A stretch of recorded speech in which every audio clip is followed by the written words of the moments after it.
Family, good morning. It's Kyle Henderson of Bama Football on YouTube. This is January 26th. This is Monday's show. I hope that you're warm. I hope that you're safe.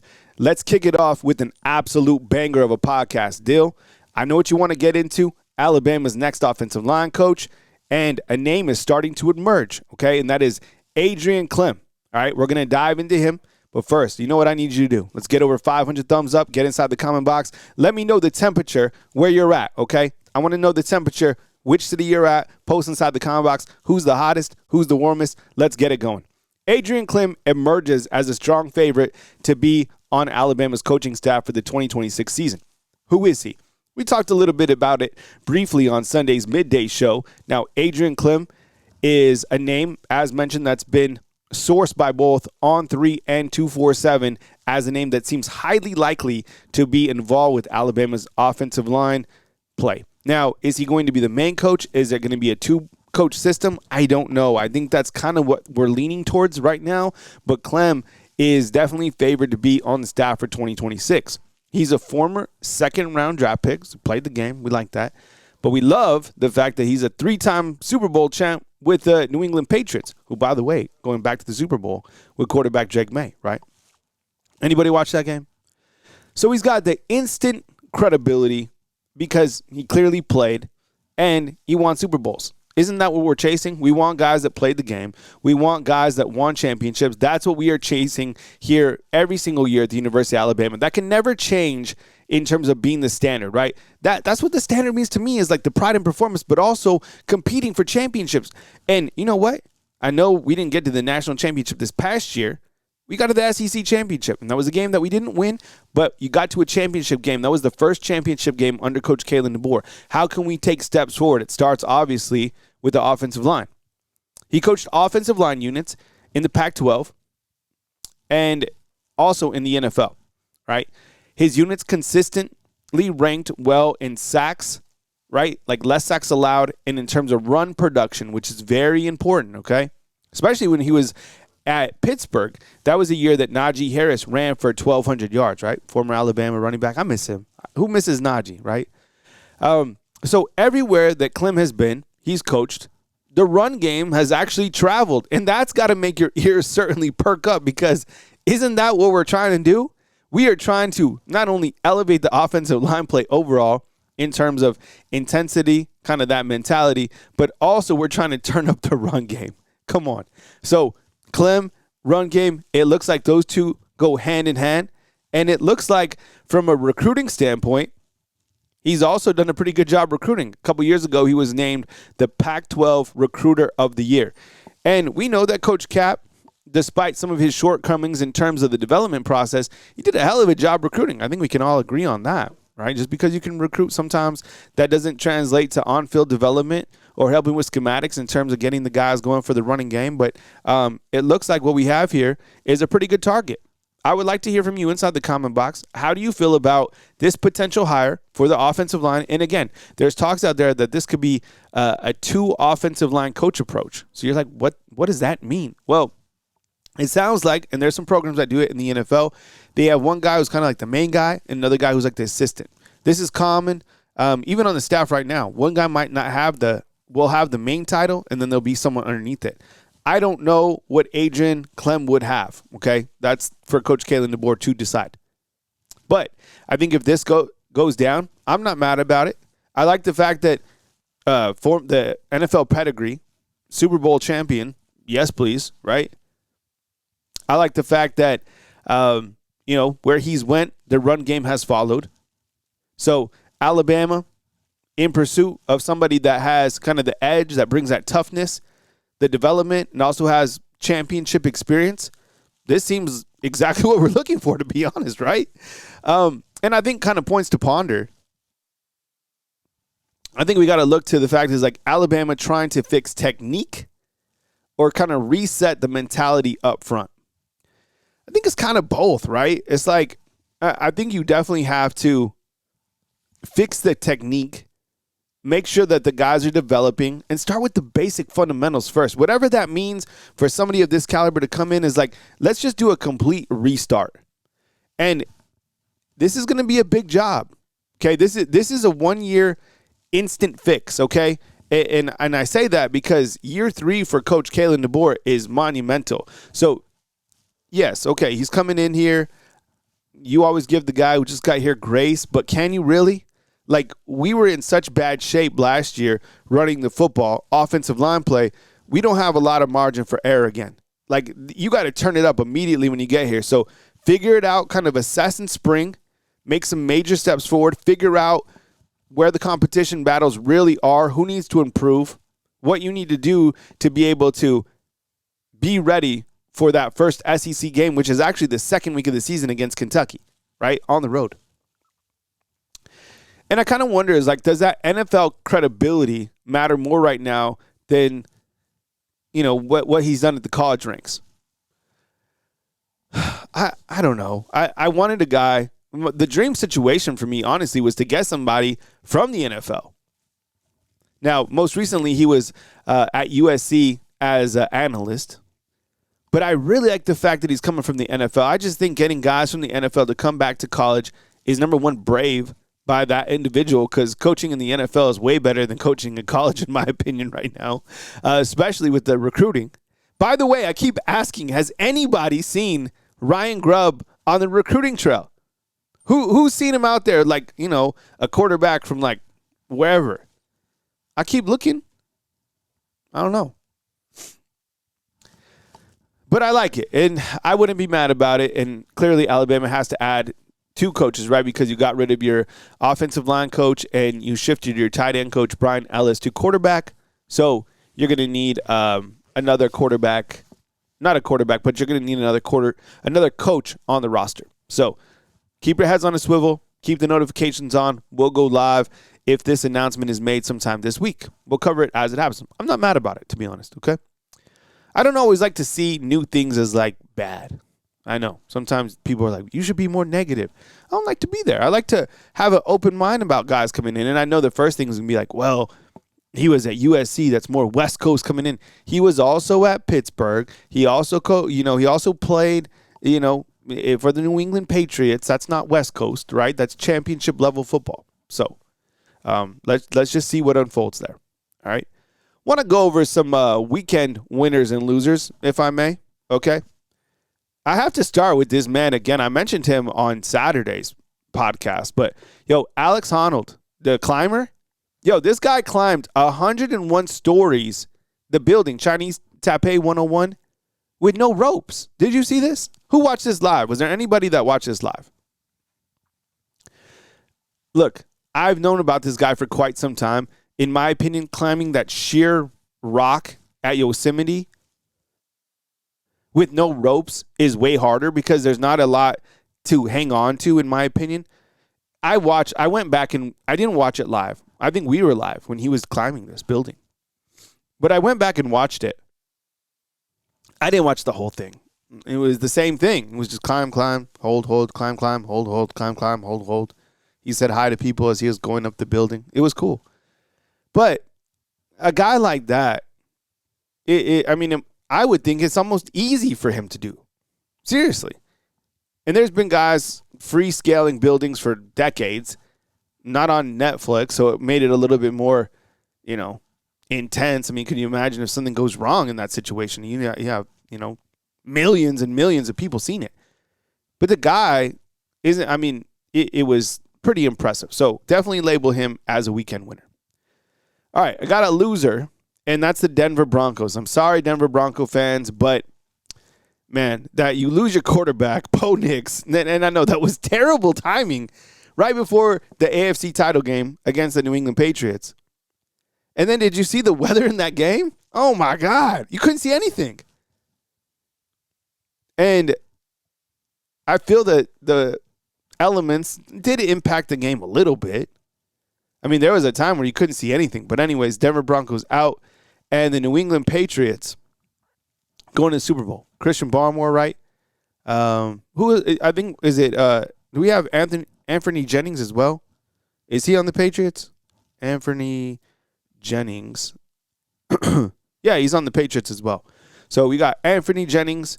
Man, it seems like a long time ago, but, man, he was here. I remember him playing.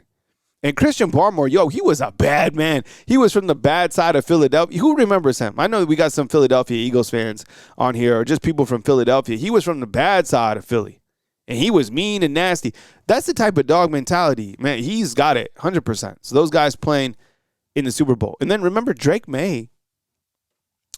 He was committed at Bama for one time, and I knew he would be stellar. I was like, okay, what's he going to do in college? I didn't think he'd get like this. And I'm telling you, you play fantasy football, pick him up 100%. All right? That reminds me, by the way, want to thank our Wake Up Bama sponsors right here. We got Nicholas Harden, Case Noodles, Lag Gaming, George Harden, Tom Heimer, and Brandon Lewis. If you're there, you're like, what the hell is a Wake Up Bama sponsor? Hit the join button, and you can support the program right here on Bama Football on YouTube, which I really appreciate. And you could also download Sleeper and make some more or less picks for the Super Bowl, right? All you got to do is download the app and get a $100 deposit match up to $100. You use the promo code, which is tailgate, okay?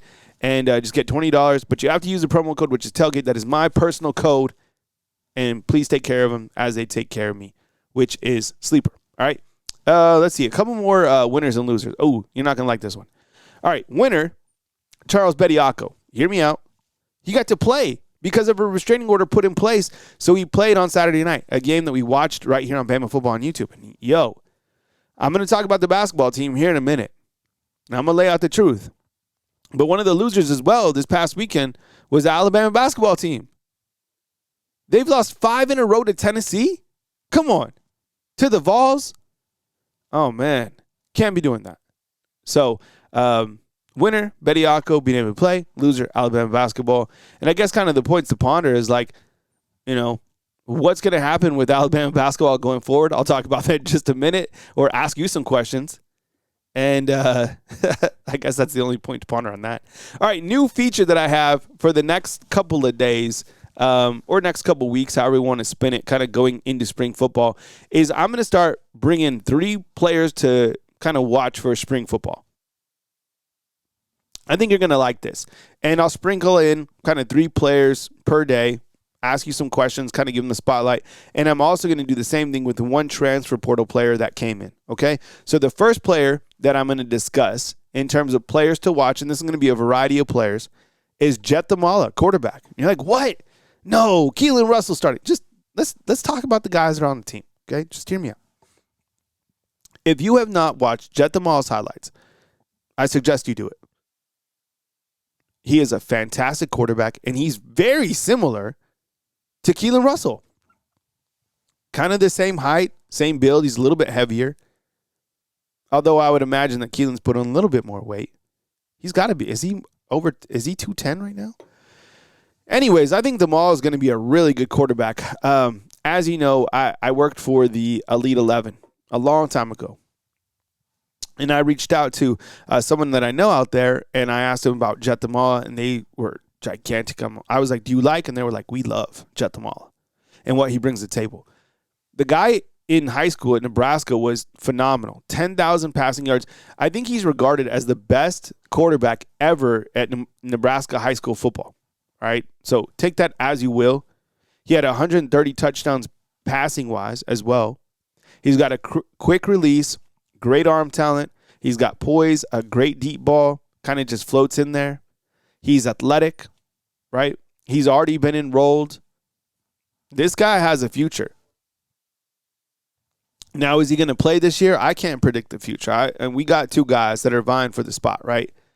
But I wouldn't sleep on a guy like Jet Damala. I'd be excited about the future and making sure that Alabama can continue to develop him. And that's going to be Brian Ellis's job, is to continue to get him better and better as he's here. But he's one hell of a quarterback, I promise you. Has anybody been able to see this young man's film, by the way? Let me know inside the comment box. I think you'd be really, really impressed. All right, we continue with Caleb Edwards, tight end. He's going into his second year at Alabama. Thumbs up for Caleb Edwards. Remember, let's get over 500 thumbs up today. Let's bang it out on Monday. 6'6", 260 pounds. I have to fully admit, when I first saw him, I was like, man, because, some guys pass the eyeball test and some guys don't. I'm just being honest. I saw him and I was like, kind of a work in progress, right? He'll get with David Ballou. He'll lose a little of that high school look. He'll start to look more like a man. I was like, I think that Marshall Pritchett probably played faster, have more reps than him. That's what I thought. Marshall Pritchett was a little bit banged up in the springtime, came back. They were both healthy. And then you had Josh Cuevas as well, right, who was kind of like the main tight end this year. Caleb Edwards was the second tight end, 100% this year as a freshman. I thought he was way, way better than I expected him to be. I think he's a tight end that brings a good blend of balance and size. Now, he's not an inline guy because he can run. Super athletic dude. Now, he had 11 receptions, 150 yards, and even caught a touchdown this past season. I think he's a reliable middle-of-the-field red zone target. And I want to see us have a tight end, kind of, to be honest, kind of like Georgia has had in the past. I've mentioned this before. Like they've had the Brock Bowers, the Lawson Lucky, those type of guys. I don't know if Caleb Edwards is that type of a guy, but he's pretty good. And I think he's going to be a key target for either quarterback this year. And I do feel, and I can't wait to talk about Pritchett as well, and even Max Sutter. Those are three tight ends that I think will provide Alabama with some playmaking ability at that tight end spot. Now, you also have Josh Ford coming in, who's more inline. I know you guys are excited about him. So the tight ends that we have as kind of balanced type playmakers are younger, but I think they're really capable. Caleb Edwards is a guy 100%. Okay. Next up, let's talk about Dre Kirkpatrick Jr. And the first thing that I have to say about Dre Kirkpatrick is this guy, he went through some off-the-field stuff. And he was suspended, right, after being arrested and all the stuff that he went through. He announced that he's coming back for this coming season. He's a legacy-type guy, so he's certainly going to be more in the spotlight. Can't imagine how it is for a young man like that to have your mugshot floated around. But it's an opportunity for him to come back. And while we can't just condone everything that happens, we cannot give up on people, right? So I'm sure that he's put a plan in place with Coach Kalen and the board to get back on track, to level up, to learn from his mistakes, as you should, and you move forward as a grown man and you go forward. And I'll tell you what, Dre Kirkpatrick, he has a different style than his pops. This guy is violent. He is physical. And when he was playing early on in the season, I liked his game, right? I don't know if you have him at safety, if you have him at Wolf, maybe at that Wolf position. I'm sorry, not the Wolf, the Husky position. I mean, kind of same place that Red Morgan plays. Or you put him back there at safety. I know there's a lot of guys back there. There's a lot of competition, but I think he's a downfield defender and probably pound for pound one of the harder hitters on the team. So he's a great depth piece. He's a legacy piece. And I'm eager to see kind of the growth of him on the field and from a mature standpoint going forward into this year. So those are my three guys that I wanted to kind of highlight today was Jet Tamala, quarterback, Caleb Edwards, and Dre Kirkpatrick. No real specific reason, just kind of picking guys at random that we don't really talk about. Just, kind of make your ears perk up a little bit as we start to look at the roster going into spring football. Do you like that segment? I mean, I'll add three guys as we go forward every single day before we get to spring ball. I also said that I wanted to bring a transfer portal guy, and which is going to be Noah Rogers. But before that, kind of points to ponder on some of those guys I just spoke about is who can kind of force real snaps this coming season instead of just spring buzz. I would imagine Caleb Edwards is that guy. He'll probably be, an instant starter this year. I think he's the guy that takes over for Josh Cuevas. I'm serious. You'll have two tight ends. If I had to create the depth chart right now, I go Caleb Edwards, and then when they run 12 personnel with two tight ends, I go with Josh Ford. So that's kind of how I have it there. The next guy that I want to highlight is a transfer portal prospect, and the same thing I'll do with transfer day as well, is Noah Rodgers. Now, he plays wide receiver, and the wide receiver position is really interesting this year because you have just Ryan and Lazier Brooks who return with the experience. Everybody else, they don't have experience or they're new to the squad. Like Noah Rodgers, he's got experience, but he hasn't played in the SEC before. Now, he's very similar in size to Jerry Bernard. That's why I'm kind of favoring him to get on the field before some of the other guys that we have on the roster. 6'2", 205 pounds, right? Last season, he had 33 catches for 441 yards and 2 touchdowns. The year before, he had 35 catches for 478 yards and 1 touchdown. So just 3 touchdowns total. I would imagine he catches more volume than that here at the University of Alabama. Going back to high school, he was a top 100 guy, and then he ultimately committed to Ohio State. He was actually the number 1 player in North Carolina out of high school, right? In high school, he was like the absolute man. 3,200 yards, 37 touchdowns, brings legit size. He's got a great speed combo, and I think when you look to the scouting report of a player like Noah Rodgers, this is a guy, think about him like Jerry Bernard, but a guy like that has athleticism enough to like hurdle you, a guy to like stop, start, spin, right? He's got a lot of playmaking ability. I wouldn't be upset to see him. This is how dynamic he is and some of the shake and bake that he has. Because usually I like a punt returner like a Lazier Brooks or some guy that can make you like miss, like Aubrey Walker, the guy that we just got super fast. But like Noah Rodgers could also be an interesting fit back there just because of the shiftiness that he has. Something to watch. Very strong, ball skills, good in contested catches. And that's where Jeremy Bernard excelled as well, right? We saw some of the catches that he made. He made contested catches. So I think he's got a high ceiling. I think he comes in here. He's a veteran. And I honestly think that if I had to say where he'll finish out, I would say top 3. And I think he'd probably be battling right now with Rico Scott. That's going to be a great battle for those guys so you can get more playing time.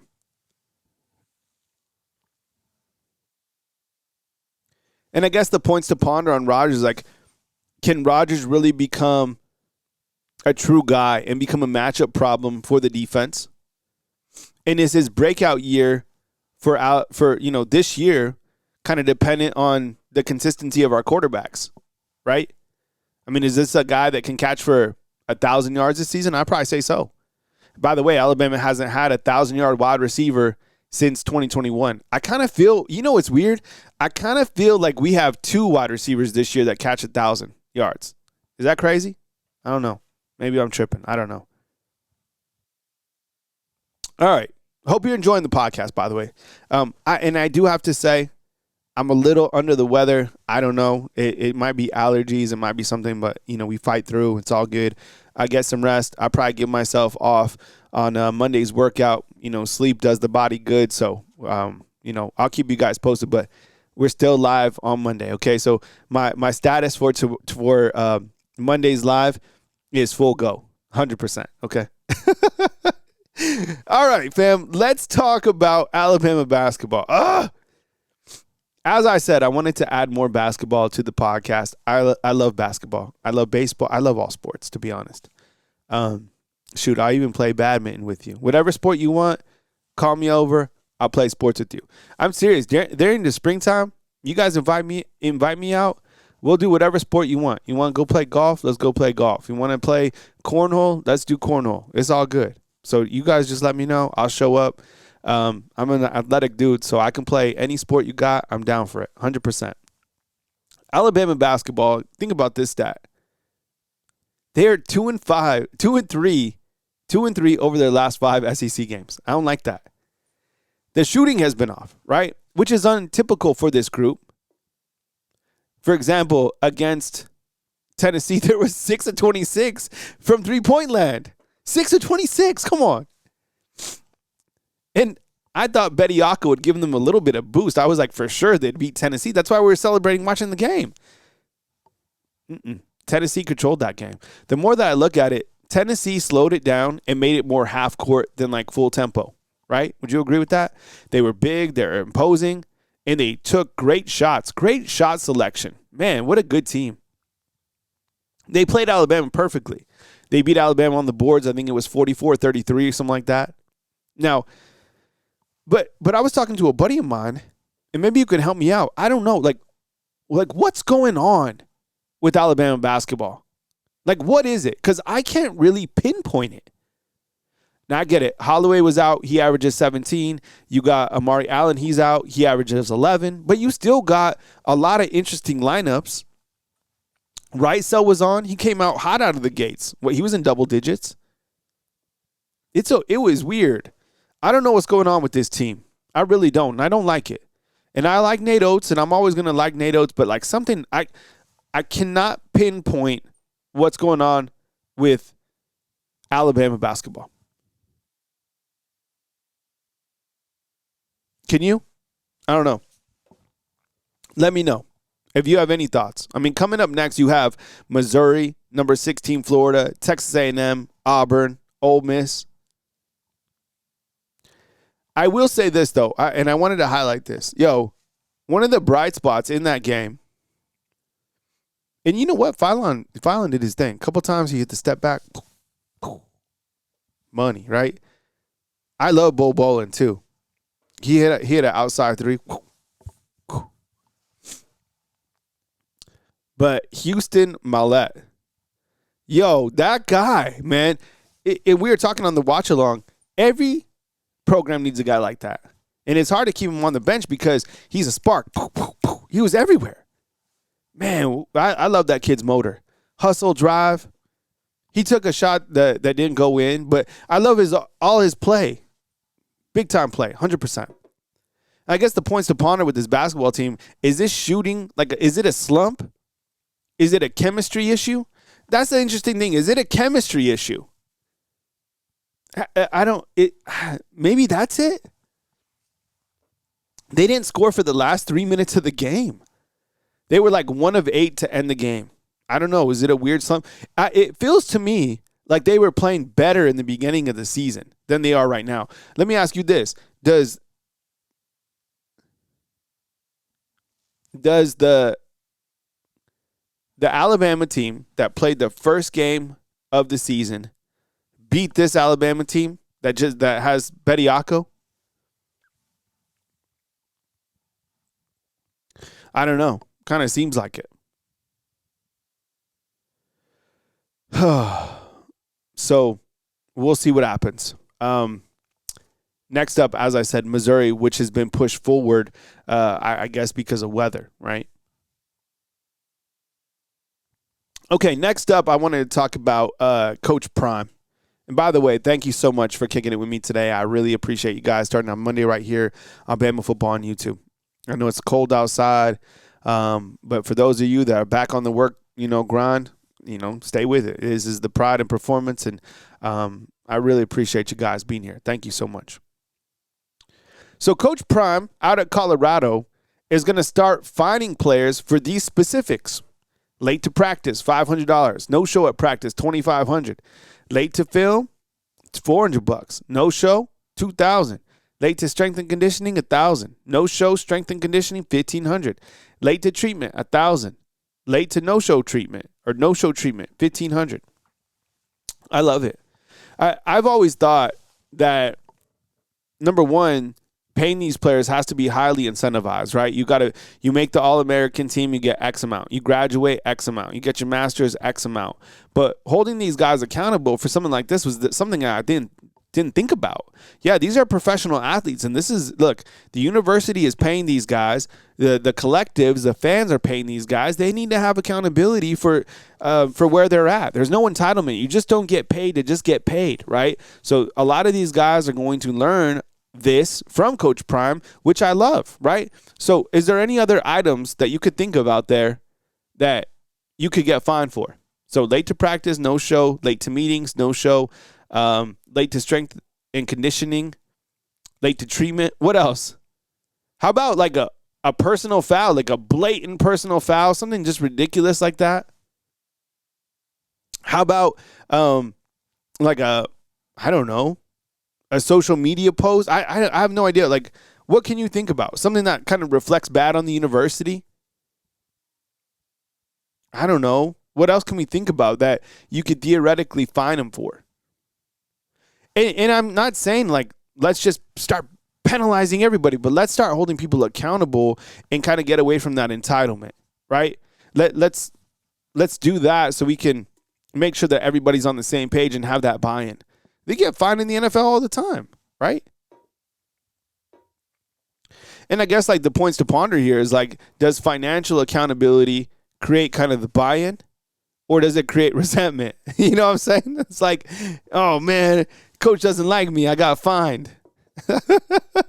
And the other thing that we were talking about too on Sunday's show is like, what about the players that are getting paid more? Maybe it should be a percentage-based fine.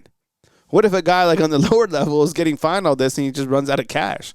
Whereas a guy that's like, your $1 million, your franchise player is like, man, I'm just going to pay it.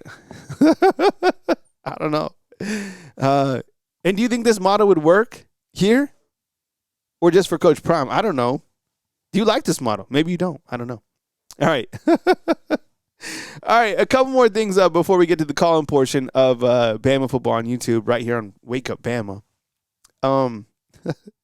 Who likes movies? I can't remember the last movie that I went to in theaters. I really can't. Oh, you know what? It might have been Superman.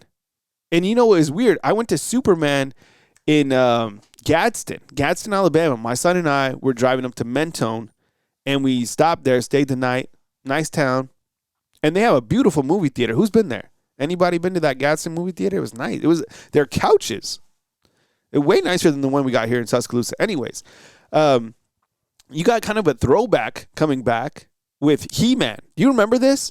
Masters of the Universe? Who grew up watching He-Man? Remember He-Man and She-Ra? Well, Masters of the Universe is coming back, right? By the power of the Gray Skull, right? Which I still think is an iconic cartoon. And remember Skeletor?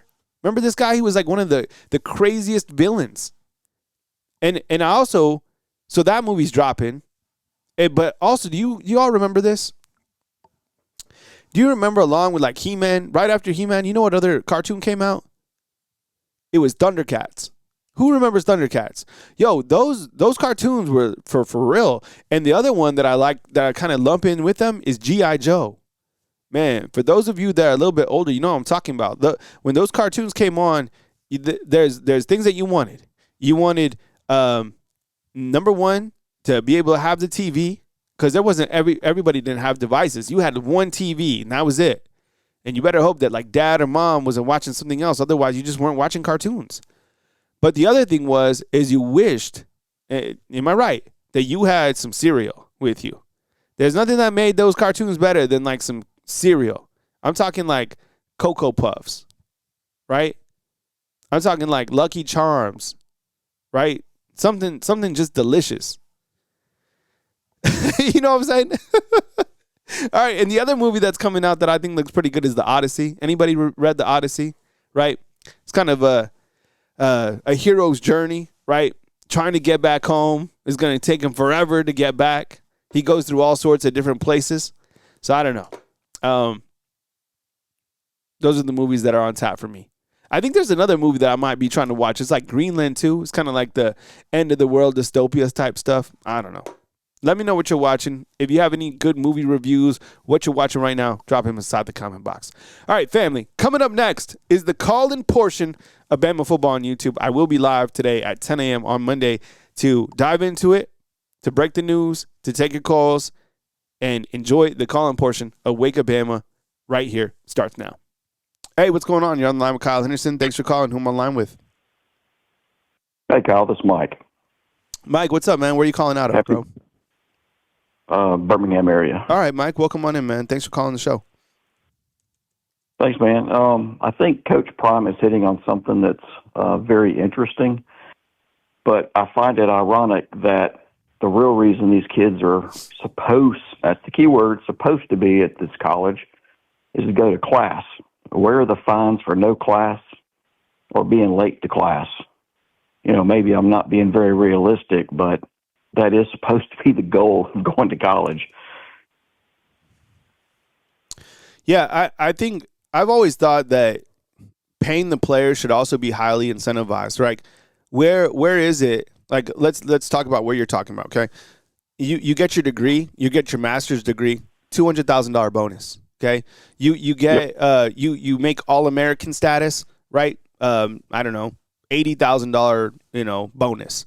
Like a lot of these, I would love to see some of these contracts and see what type of incentives there are for getting an education, for reaching certain status marks on your own merit, right? Things that you worked for. For example, make every single practice, make every single meeting, you get, I don't know, a $10,000 bonus, right? You make every single weightlifting, you get a Samson weight rack whenever you purchase your first home, right? Like there's things like that you could incentivize rather than just like, yo, I'm here, I'm a 5-star, pay me, $200,000. I deserve it. And haven't proven anything. 100%. I would make it completely incentivized. Yeah. I'd be like, and I would do that the same thing for transfers too. You come in, hey, we love you here. You are not a starter. Nobody is. And you're going to have to battle every day for that starting spot. Now, you might look like a starter. You were a starter at Mississippi State. This is Alabama, okay? You're going to have to battle 100%. Yeah. So that's kind of that's how I would do it. What else you got, Mike? Absolutely. I think we're onto something. I like his ideas, but there definitely needs to be some refinement. Like you said, All-American pays you this, Heisman pays you that, national championship across the board, pays you this. I want to transition to basketball because last night I found myself absolutely gnashing my teeth. Nate Oates has got this philosophy, and to me, it's too hit and miss. It's the lowest percentage shot on the court, and that's the three-pointer. But yet we rain them from the skies. You said 6 for 21. I thought they said last night we were 6 for 26. Either way, it's abysmal. Huh. You got free throws. Free throws are free. No one's in your face. Yep. You're not having to run. You're just standing there, and we are historically upper 60% to very low 70%, and we leave these points on the court all the time. It's mind-numbing. Phylon and company, they're driving to the basket, they're getting fouled, they're getting free throws, they're making them +1. But then we go towards the end, we had a lead, and then boom, I think we went like 0 for 4, 0 for 5 shooting threes, and then Tennessee comes back and they're hitting mid-range jumpers and making them. And then, the end of the story is we lost. It's frustrating. And you're right, Mike. It was. I just looked up the stats. It was 6 of 26 from 3-point land. It was like, are you serious? That's crazy. Thanks for the stat update on that. And look, 71% from the free throw line. That's not going to cut it, right? I think when you look to even rebounds, even adding Bediako, you were out rebounded by Tennessee 42-33. So that still is a number that frustrates me because I think back on that Purdue and Arizona game where they just got obliterated on the boards, and I thought maybe having in it, I get it, it's one game. We have a microscope on every single thing, but still it was frustrating, and especially like the back end. I feel like, Mike, I don't think this is popular when I talk about this. In fact, I think it makes guys mad. But in my opinion, Coleman Coliseum is not a scary place to play because of the people that are around on the baseline. Like it doesn't overwhelm me as a player, in my opinion. They need to figure out like how to make those high level donors happy, but also bring the students like right there on the court to be on their face. Because at times the momentum in that arena can escape very easily. And I think that doesn't allow for the home field factor that I think they should have. A good point, Kyle. And I'll end with this. I'm not trying to bash Nate Oates. I think he's done great things for the program, but great coaches will find a compromise. Look at Saban, the hurry up. He was cussing it, didn't like it. Well, guess what? He adopted it. Lane Kiffin came in, and the rest is history. Great coaches find a happy medium. And I think Nate, if he wants to get serious about national championships and Final Fours, he's got to figure out a way to balance the three-pointers with mid-range jumpers, adding some more fearless defense. I mean, Tennessee brought it, man. Come on. Yeah. There were two totally different teams out there when it came to defense. Yeah, yep. Good call, Mike. I appreciate it, man. Call in again. Appreciate you, brother. Yeah, take it easy, man. All right, next up we go to Nick from Birmingham. Nick, what's up, man? Welcome to the show, man. Come with it, bro. Hey, I just think we got a young, good, talented, offense team. We brought some guys in that are good, man, it's going to be battling everywhere. We got a quarterback battle. I mean, there's hardly any spots up, that are, you got your J. Pierre's, Bray Hubbards that are for sure starters. Just about the rest of them, they going to be battling every day. And we start out the year with, Eastern Illinois, and I can't remember the second game. And then the third game is Florida State. You got Kentucky, Nick. Kentucky, well, you can't sleep on them. Mm-hmm. You don't know what Kentucky's bringing in. Mm-hmm. Can't sleep on nobody anymore. This is not the Alabama of where we just got off the bus and we had them beat, just because of the script A. Everybody wants Alabama to go away, be finished, go away, and that's it. And I believe I like the guy that we're talking about coming to be offensive line coach, and I don't have a problem with there being two, And I'm excited for the year. I'm not going to be negative about any of the coaches right now, any of the players. I think they're doing the best they can with what they can, And, I mean, we don't have Texas money and everything like that, so we can't just go out and buy. I think they're going smart about it. I love what Courtney Morgan does. I think he's real good at it. And right now, I'm still 100% behind the board. I'm still giving him this year, and then if by next year he can't do nothing, then I mean, we got to have serious discussions. Yeah. We may have to have discussions this year. It depends on how the year goes, but we don't know yet. And but I really like this guy we're bringing in. He's done some, or they're talking about bringing in. Is his name Adrian Klemm? I can't even pronounce. It's Klemm. Yeah. Yeah. He's done some good things. So let's just see. Let's just hope we get in. They evaluate and bring in the right guy, and let's, play ball. And I just wanted to call in, let you know. Last time I called in, the night after, I had to go be rushed to the emergency room. I left it on Wake Up Bama.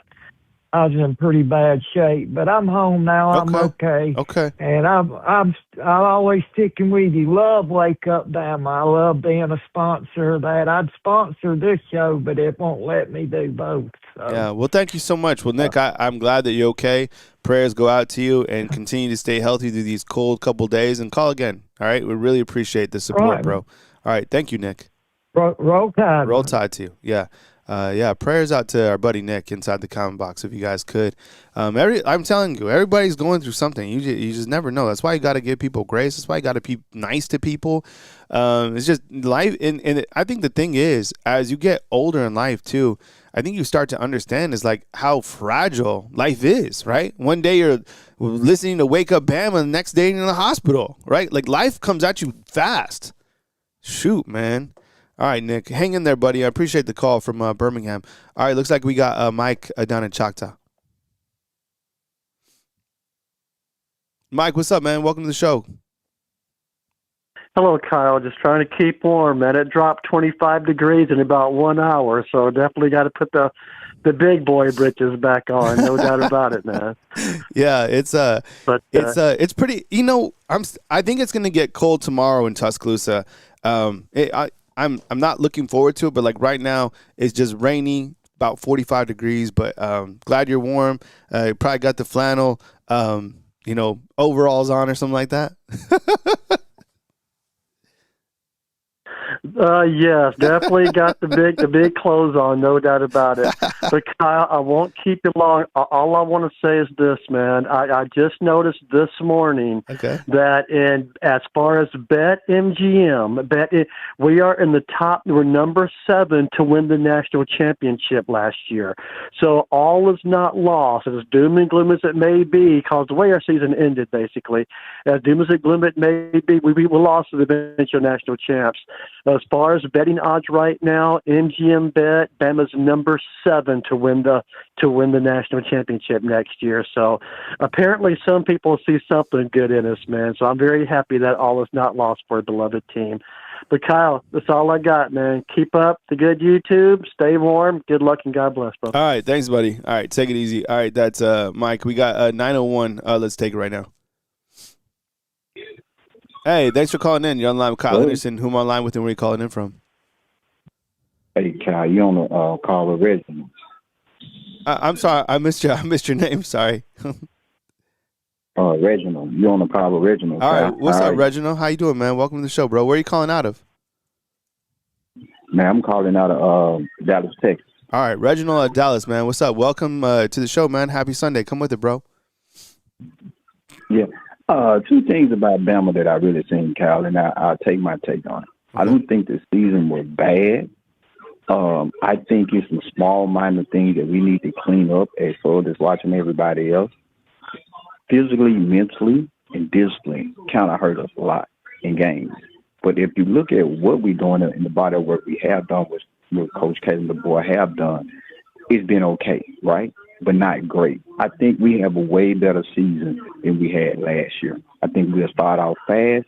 I don't think we're going to get caught slipping, nobody beating us. And also, to the credit of bringing in 2 offensive linemen.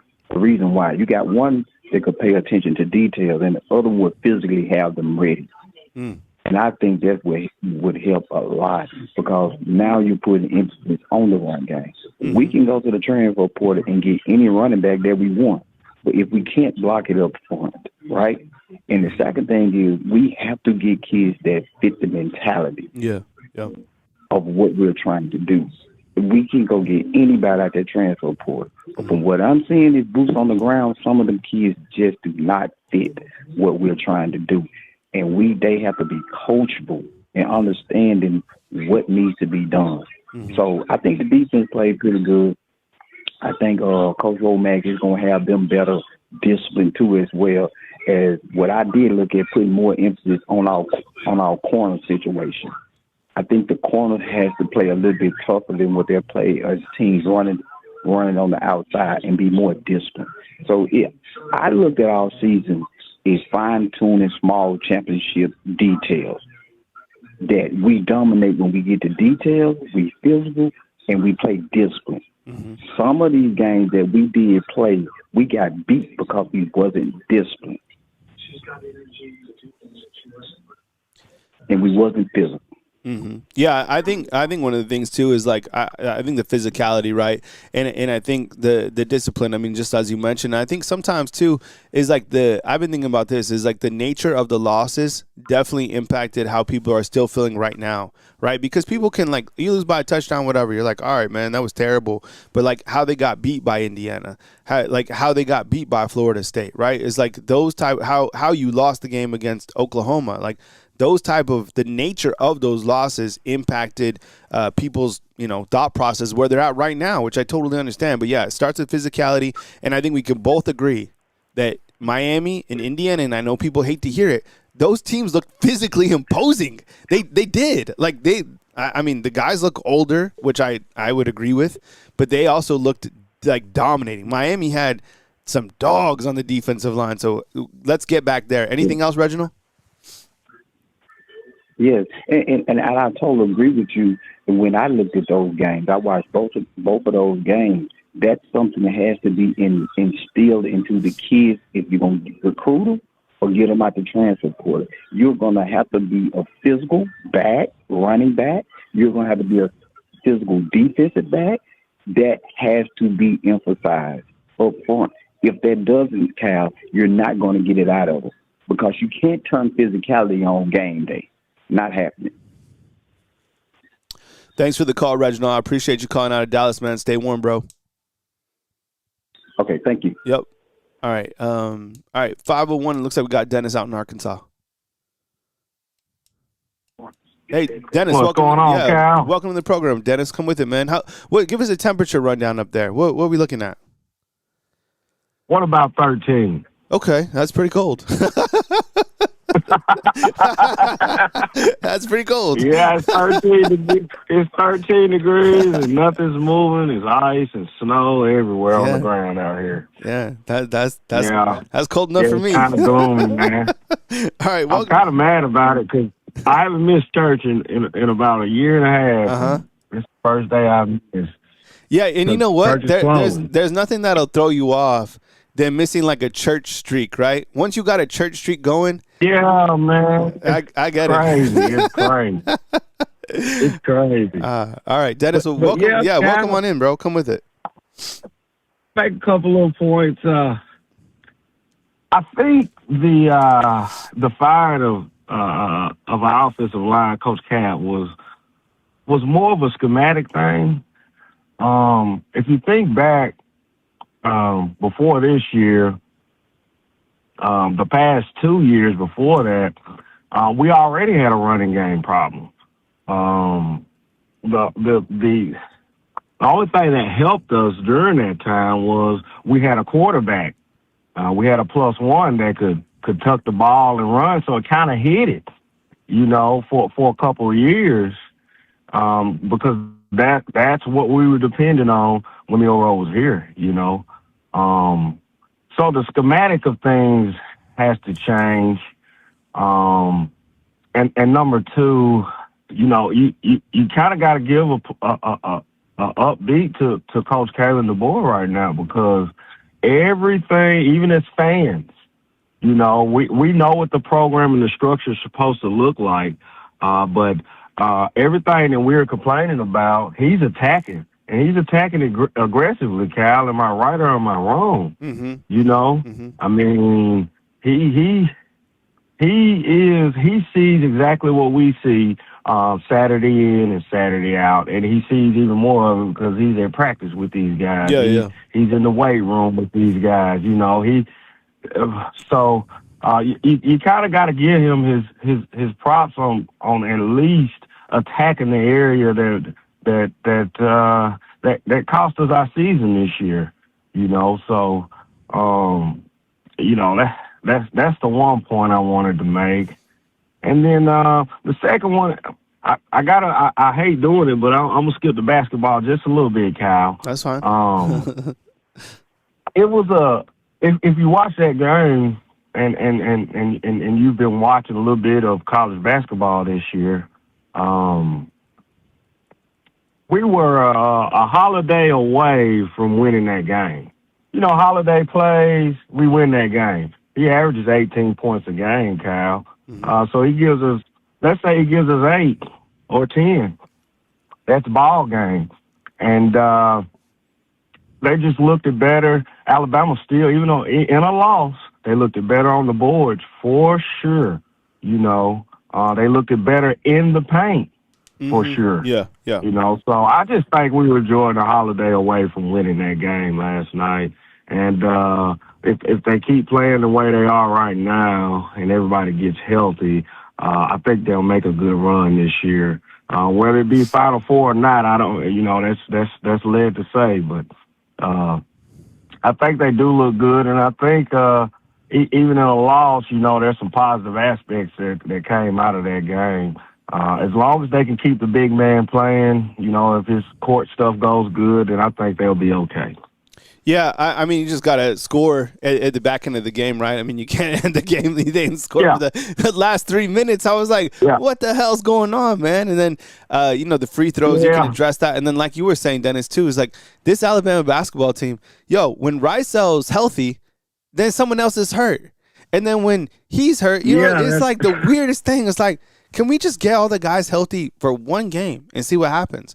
Even Holloway. Right. Sounds like the football team. 100%. But you know who I was liking last night, and I like guys that play like this, and you need one on everybody's team, but Houston Mallette, Yo, that guy is crazy. Oh, yeah. He's running around as He's fast a hustler. 100%, man. I love that kid. He's a hustler, man. Man, yeah. He's a hustler, and it keeps him on the court, Cal. You know what I mean? Hard to take off that type of momentum because he does things that you need him to do. He'll jump out of bounds. He'll fly into the stands. Like, that guy's playing with a motor, 100%. All right, Dennis, yeah, good call, man. I appreciate it, man. Stay warm. Hopefully it gets up to the 20s over there. Sir. All right, man, take it easy. All right, Dennis out in Arkansas where it's 13 degrees. Let's take this 205. Hey, thanks for calling in. You're on the line with Kyle Henderson. Who am I on the line with and where are you calling in from?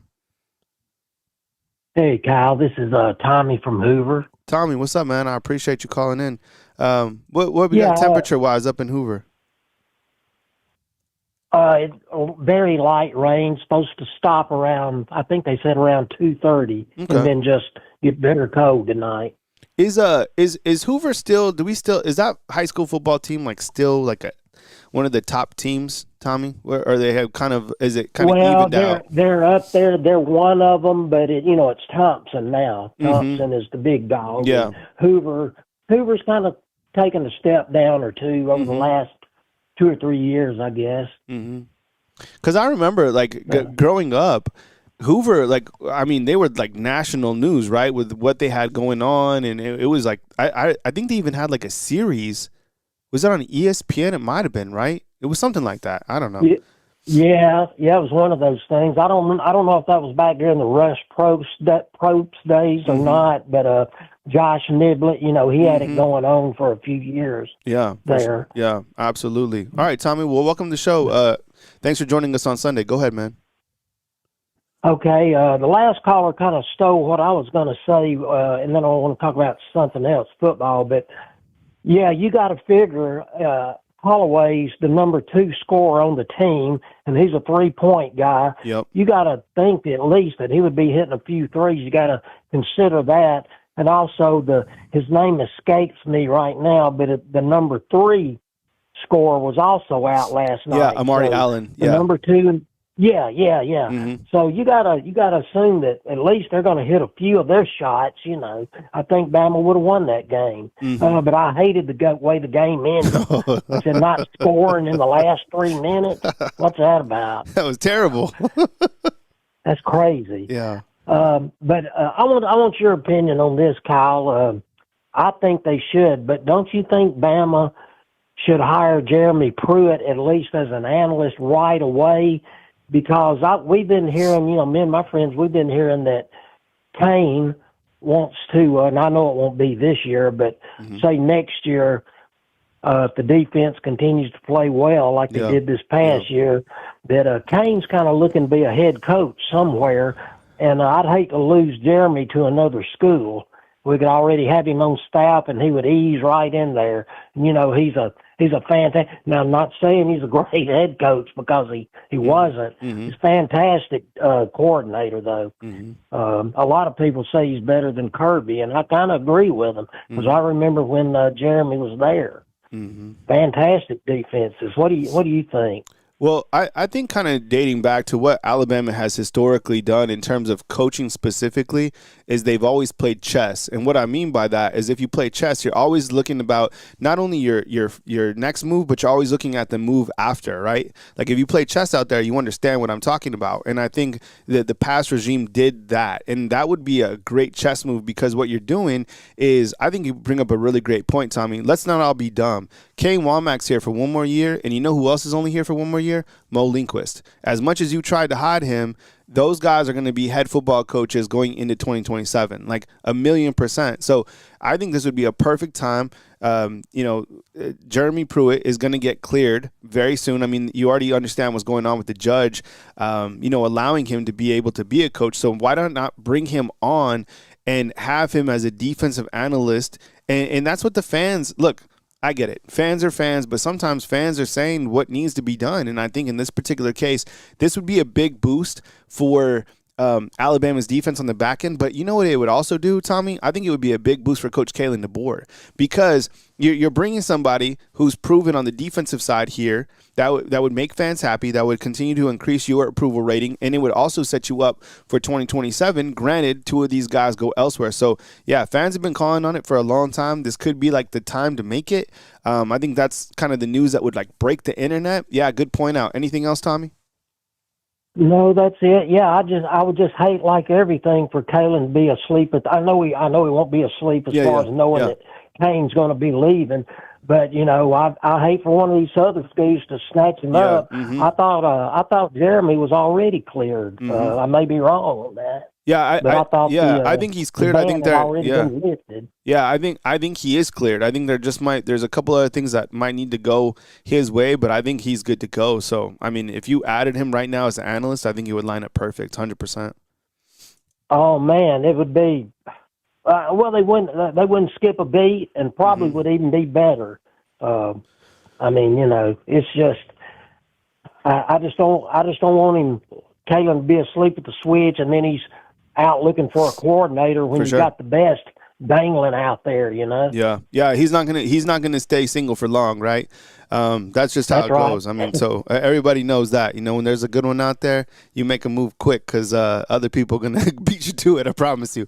All right, man. Well, thanks for the call, Tommy. I appreciate it, man. Thanks. Enjoy your Sunday, man. Stay warm. Hey, thanks, Kyle. Absolutely. Good show. Good show. Thank you so much. All right, family. Yeah, well, a lot to dive into. That was a good show. I appreciate you guys joining me today on this Sunday episode of Bama Football on YouTube. Here's kind of the topics that we're covering, and as news happens, of course, we'll be live, and we'll have our normal Wake Up Bama, which is out every single morning at 4 a.m., and these are kind of some things that we're tracking during this point in time, but news is always moving. And it's been very interesting to track kind of the roster movements, but also kind of the coaching movements now that Alabama has moved past Coach Kapilovic at the offensive line position. I'm not mad about this whole maybe two coaches deal. I like stuff like that. At least I'm open to hearing who the guys are. At least I'm not going to get mad at stuff that I haven't even thought about. Let's now if you bring in just one big dog, cool. You bring on two guys that can. Kind of one to be assessed and one to get them ready for game day or however it works. I'm all for it. Yeah, so thank you so much. But hope you had a good show. I appreciate the guys' super chats. I appreciate the comments inside the comment box. You guys stay safe. If you guys went to church, pray for us, right? Prayers out to our buddy Nick out in Birmingham as he's in recovery. And I know there's a lot of you inside the comment box that are also going through different things. That's okay. That's life, right? We pray for you. We push forward and we take steps forward. And all we control is right now. So let's continue that mindset as we go into the rest of this beautiful Sunday. Whether you're in Arkansas where it's 13 degrees or whether you're down in Florida. Someone was in Florida at 75 degrees. Can you imagine that? If I was 75 degrees, I'd be playing golf, okay? Later today, at least. All right? Thanks for kicking it with me right here on Bama Football on YouTube on this beautiful Sunday. I'll catch you guys for Wake Up Bama at 4 a.m. and then on Monday, live at 10 a.m. right here on Bama Football on YouTube. You know what? I would keep your heads on a swivel because I might go crazy and I might have a watch along for this Seahawks and Rams game, okay? I don't know. It'll kind of depend because, I'll be cooking and we'll see what happens. All right. Hey, fam, I hope you enjoyed the call-in portion of Wake Up Bama. I really do. Thanks for being here. Remember to drop a thumbs up. Make sure we're over 500 likes. And we will see you live at 10 a.m. right here on Bama Football on YouTube. Thanks for watching.